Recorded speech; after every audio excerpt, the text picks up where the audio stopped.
কবিগুরু রবীন্দ্রনাথ ঠাকুর রচিত নৈবেদ্য কাব্যগ্রন্থের ৬৫ নম্বর কবিতাটি হল স্বার্থের সমাপ্তি অপঘাতে।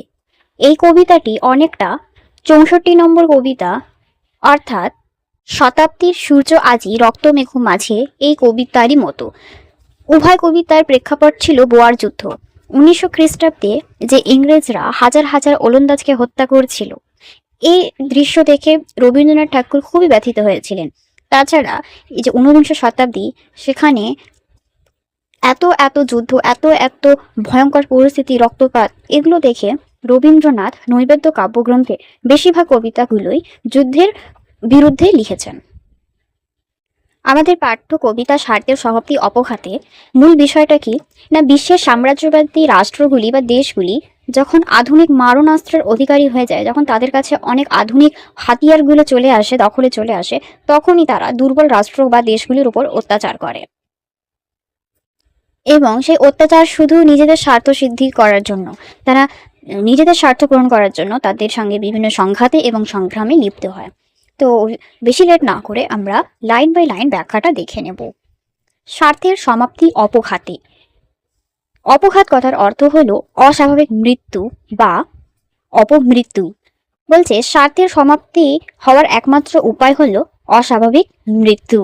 যে স্বার্থ দেখাবে তার মৃত্যু কিন্তু অস্বাভাবিকভাবেই হবে। অকস্মাৎ পরিপূর্ণ স্মৃতি মাঝে দারুণ আঘাত বিদীর্ণ বিকীর্ণ করি চূর্ণ করে তারে কাল ঝঞ্ঝা ঝঙ্কারিত দুর্যোগ আধারে। অকস্মাৎ অর্থাৎ হঠাৎ, পরিপূর্ণ স্মৃতি মাঝে। পরিপূর্ণ কথাটার অর্থ কি না, যখন কোনো কিছু তার চূড়ান্ত পর্যায়ে ফুলে ফেপে ওঠে বা চরম সমৃদ্ধি বা উন্নতির শিখরে পৌঁছায়। সাপোজ একটা উদাহরণ দিচ্ছি, ফুটবলে যতটা আমরা হাওয়া দিচ্ছি, ফুটবল সাপোজ ধরো হাওয়া কমে গেছে, ফুটবলের মধ্যে পাম্প দিয়ে তাকে হাওয়া করছি, যতটা সে হাইয়েস্ট তার মধ্যে হাওয়া ঢুকবে, ফুলে ফেপে উঠবে, ততটা ঠিক ছিল। কিন্তু যেই একটু বেশি হাওয়া তাতে যেই যাবে, সেই ফুটবলটা ফেটে হাওয়াটা বার হয়ে যাবে। তো সিমিলারলি, যখন কোনো রাষ্ট্রের বা কোনো মানুষের অহংকার, স্বার্থপরতা বা ক্ষমতা এত বেশি ফুলে ফেপে ওঠে, চারিদিক থেকে যখন পূর্ণতা পেয়ে যাচ্ছে, ঠিক তখনই হঠাৎ অপ্রত্যাশিতভাবে কোনো আঘাত বা বিপর্যয় তার মধ্যে নেমে এসে তাকে বিদীর্ণ বিকীর্ণ করে গুঁড়ো গুঁড়ো করে দেবে, চূর্ণ করে দেবে।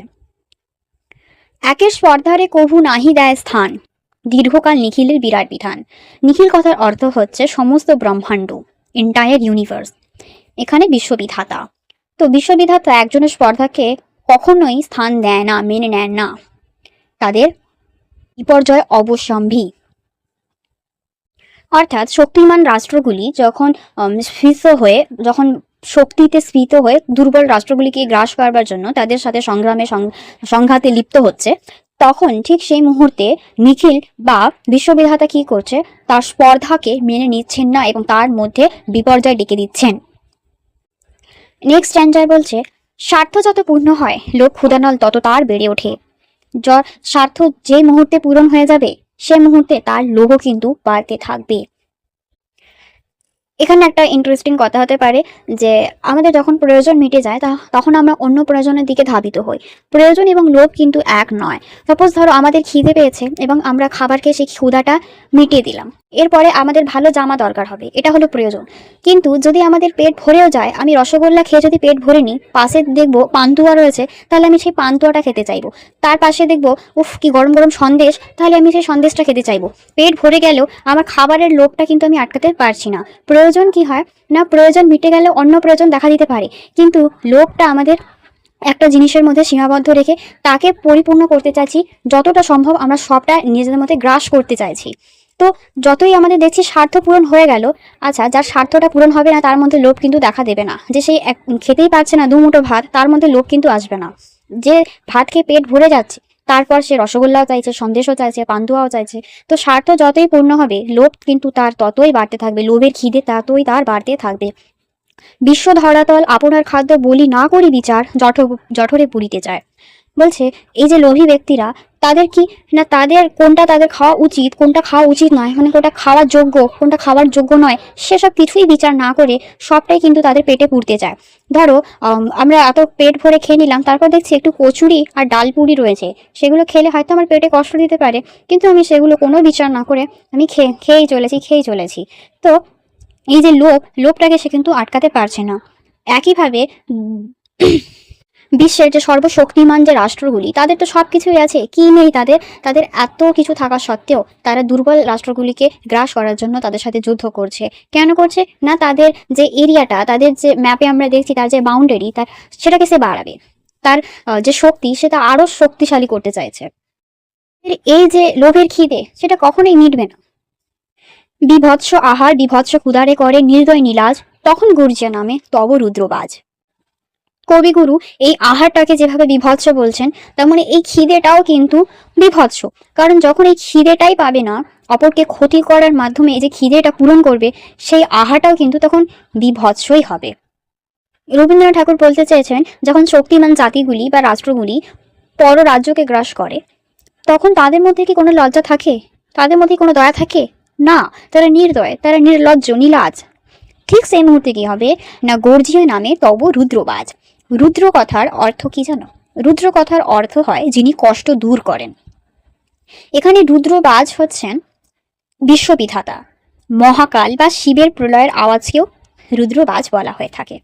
তো যখনই তারা নির্লজ্জভাবে নির্দয়ভাবে লোকেদের কষ্ট দেবে, তখনই বিশ্ববিধাতা কিন্তু তাদের উপর গর্জে উঠবেন।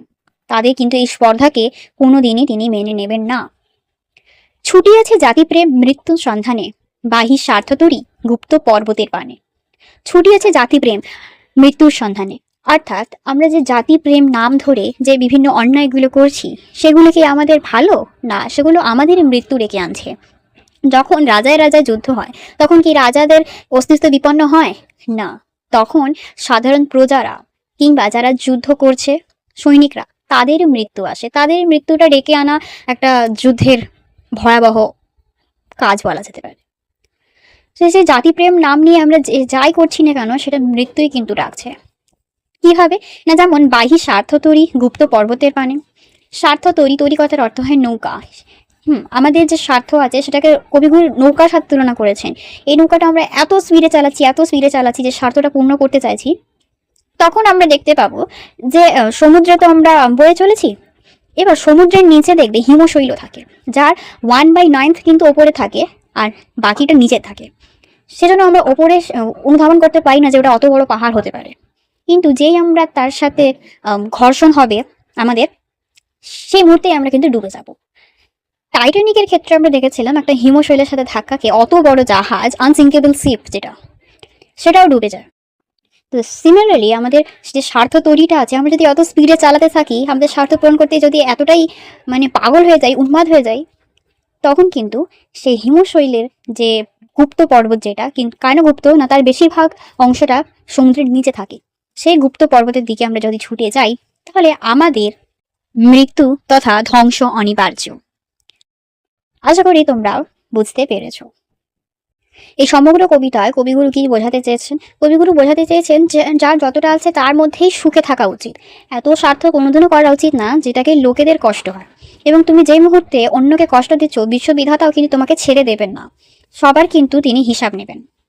এবং তুমি তোমার লোভ নিয়ে তুমি এতই পাগল হয়ে উঠেছো যে তুমি কোনটা খাচ্ছ, কোনটা তোমার সহ্য হবে, কোনটা হবে না, সেটাও তুমি বিচার করছো না। এই বিভৎস আহার, বিভৎস ক্ষুধার এই যখনই তুমি পূরণ করতে চাইবে, তখনই কিন্তু মহাকাল তোমার উপর গর্জে উঠবে।